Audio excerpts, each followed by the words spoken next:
Welcome to the Movie Business Podcast, picking up where Movie Business Book left off. I'm Jason Squire, hosting a wide range of industry talent and executives to answer fundamental questions about the business today. Here we go.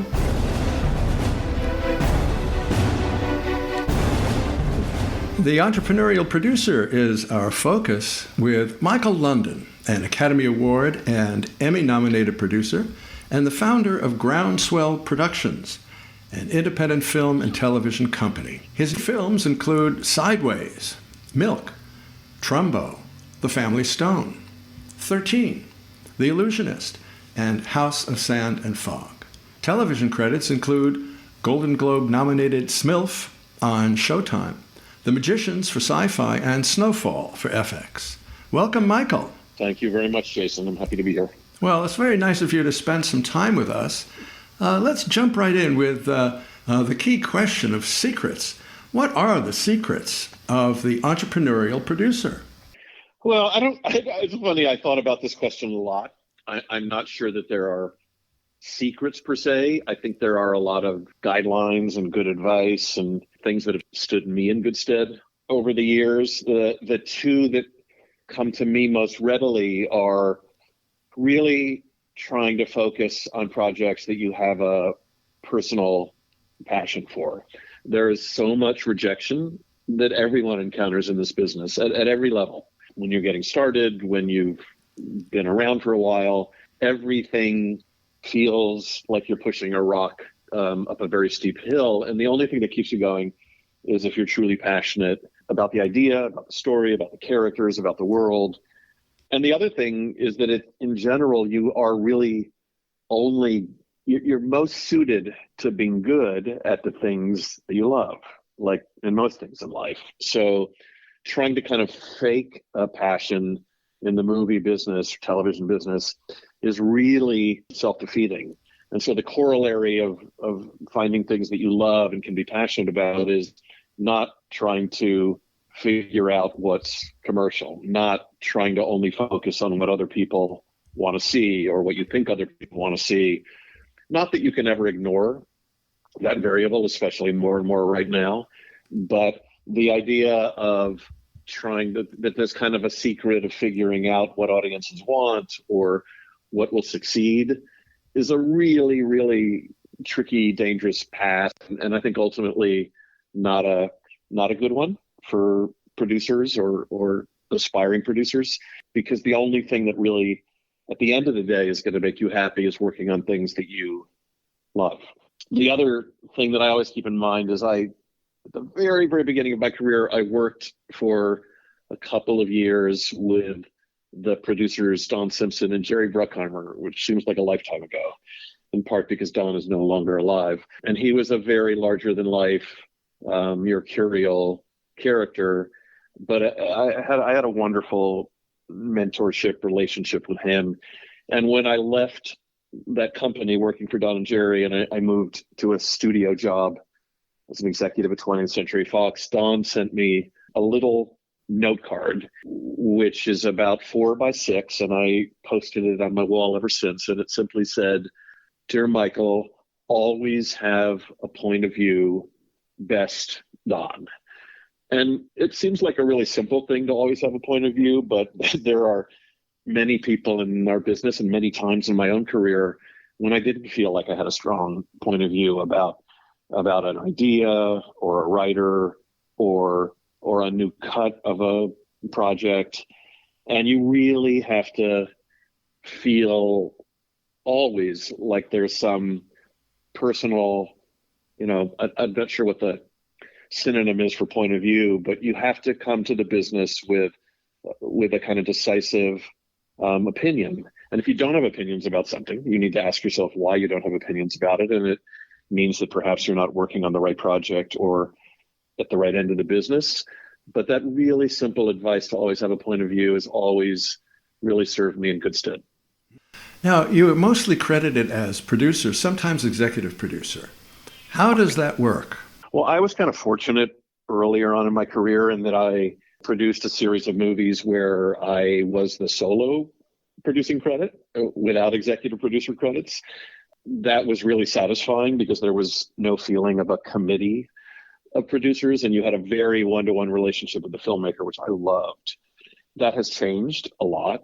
There's been a proliferation of producer credits because it's hard to get movies and television shows made, and because a lot of people want to see their names on films and TV.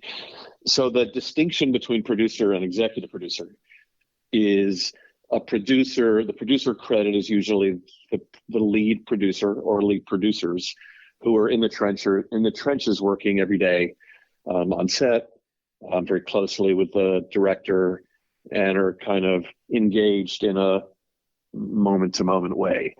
The executive producer typically has been a producer who's more involved on securing the financing for a project or securing the original rights to a project if there was underlying material. Now, I'm just talking about film here. TV is different. In my case, like by and large, the only times I took an executive producer credit was when my company Groundswell was a financing entity for a few years. So like on Milk, that was a movie that I financed and produced, but out of deference, I think proper deference to the producers, Bruce Cohen and Dan Jinks, I took an executive producer credit.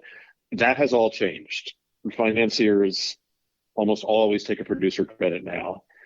Even producers who only secure the rights want producing credit. So it's become really, really, I think, devalued a little bit, the producer credit. But regardless, to me, that's the credit that really means a lot and is most reflective of what a producer really does or hopes to do. In television, the executive producer credit is the primary credit. The producer credit is a lesser credit. And in television, there are so many cooks in the kitchen. There's many EPs. There's the originating producer who's an EP. There's the various writers, some or all of which are usually EPs. There's directors who are EPs. It's a whole different realm in television. Now, you've mentioned financing in general. So the mystery question is, how does one go about finding financing? I mean, that's an area where relationships really are helpful in the business. If you've worked for some years in different contexts, you've met different financing entities, you've met buyers at all of the major companies, be it film companies or television companies, you've met agents who have relationships with financing entities. You know, there's nothing more important. It goes without saying. If your movie or television show doesn't get financed, it doesn't get made. But it's also a tremendous grind. And it's finding that financing. It's not a particularly creative process.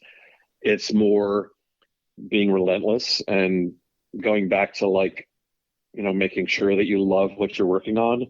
That process of finding financing, unless you're making very kind of down the middle, familiar comfort food entertainment, which I've never done a lot of, you often have to find a, needle in a haystack. Hopefully not a needle in a haystack, maybe a few different needles in a haystack. But it's really, it's phone calls and meetings and sort of targeting what is the audience for your project and who's the financing entity that would see a financial upside in that. Because unlike other ends of the business, they're only in it to make money, or they're primarily in it to make money. By definition, they're financing entities. And so the only way, you can't really convince financiers to do things that you love only because you love them or only because they love them, because they're looking at a bottom line. And it does become, this is the point where it becomes important to think about, is there an audience? What's the right budget for my project? Because you can make movies and television for a smaller audience, but the budget needs to be consistent with the size of that audience if you want to have a chance of finding financing most successfully. You mentioned something earlier in our conversation that struck me that I'd like to return to, and that's the issue of rejection.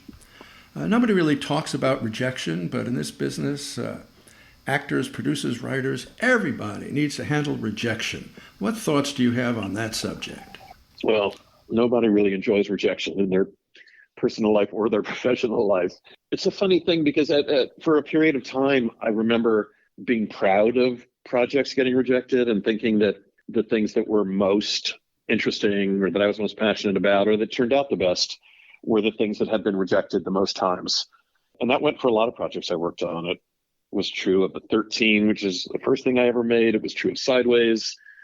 It's hard rejection, but if you look at it as an attempt to find something that you uniquely love that others don't see the value in, then if you find a home for that project, when it does come together, the satisfaction actually is much greater because it's not something that was easy to make, and it's something that you had to survive that rejection for. That said, rejection can also be debilitating. And if you hear too much rejection, and I guess this is where I've maybe changed a bit over the course of my career, at a certain point, if there's too much rejection, you do say to yourself, am I doing something wrong? Am I thinking this through wrong? Does this project not have the qualities that it takes to get it made? And you do have to balance your ability to tolerate rejection, or even your appreciation of rejection. You have to balance that with some kind of realistic sense of when you've hit a wall that you're never going to get past. And that is an important thing to learn. And I think I've learned more about that as I've gotten farther along in my career. Finally, let's turn to the issue of the future. If we can combine your prognosis for the future of the business along with some advice for people who want to be producers, that would be great. We're at a moment of so much change and kind of systemic evolution in the business. I don't think anyone who's offering a prognosis really knows where things are headed. The movie business, as we know it, has shifted enormously. There's very little theatrical distribution except for big, ultra-commercial IP based on familiar brands or comic books or graphic novels. Event movies are the only things that are really finding a lot of success in the theatrical marketplace. There are movies getting made for streaming companies now, which has filled a little bit of the gap. And I'm actually optimistic about being able to make some of the movies that are just sort of character-based movies that fell out of favor theatrically. I'm more optimistic about being able to make those for streamers now. I just finished a movie, or we're finishing a movie for Fox Searchlight that will in all likelihood wind up on Hulu. And it's a wonderful project with a very healthy budget, and it would not have gotten made in the theatrical world. So there's a lot of opportunity now making movies for streamers. The television marketplace is also going through a huge, huge shakeout, which is talked about a lot, the kind of Netflix, whatever, the sort of like turnaround in streamer volume. They're all looking to scale down. They're looking to focus on profitability, not market share. So in television as well, there's a real shrinking of opportunity taking place, unless, again, you have just the most kind of commercial down the middle IP or down the middle ideas or down the middle package, which is not something I've ever really loved. So both of those things are making it difficult to be really optimistic about the prognosis for the business. The only thing I would say is that the business has always confounded people's predictions, and particularly at a moment when technology is transforming so rapidly. When television arrived, people said the movie business was dead, and when DVD disappeared, people said the business was dead. But there's constant evolution because at heart, storytelling and visual storytelling has always been here, always will be here. It's never something that people are going to give up on, but it's hard to know what the next form of that will be. It's funny, I was looking, I have a couple of daughters who are much more connected with social media than I am. And they started talking recently about 13, the movie I mentioned, which was the first thing I produced, was Catherine Hardwicke's movie about wayward 13-year-olds. And all of a sudden, both of my teenage daughters started to ask me a lot of questions about the movie, which they'd actually never seen. And I was confused. I said, why are you all of a sudden talking about this? And they said, well, our friends are talking about it. My friends really love that movie, or my friends are really obsessed with those characters. It scared me a little bit, but I got through that. And I couldn't quite figure it out. And then about 2 weeks ago, one of those two daughters, a 14-year-old, said, I think you need to go on TikTok and look at the hashtag 13 page. So I went on TikTok. I went on TikTok, or actually my daughter Natalie sent me the link, and it basically was a page or a site with all of the TikTok videos that have hashtag 13 in it. And there were many, many, many of them. And I looked at the top of that link, and it number of views of the hashtag 13 videos, and the number was 1.4 billion. And at first I thought it had to be a mistake. It said 1.4 B, and I was trying to figure out what is B. So these videos, these TikToks have been looked at 1.4 billion times. And obviously I was interested to see what the TikToks consisted of. And they're incredibly creative. Teenagers are splicing together different edits of 13 with different music. They're putting their own voices on scenes from 13. They're doing commentary of 13. They're creating, frankly, advertising or trailers, essentially, that are much more sophisticated than what I would typically see from a film studio or television studio. And I just thought, wow, there's an insane amount of creativity flowing into this. Now, on the one hand, it made me think that Catherine Hardwicke and I should figure out a way to do something more with 13. It's a brand in a way that I never imagined. So is there a new film? Is there a docuseries? Is there a television show? And in doing that, we just started to think about the ways in which young people are kind of appropriating storytelling in different ways. And I don't mean that like TikTok videos are going to conquer the world and are going to, fulfill the niche that television or film fulfilled, but that's a lot of creative energy and talent.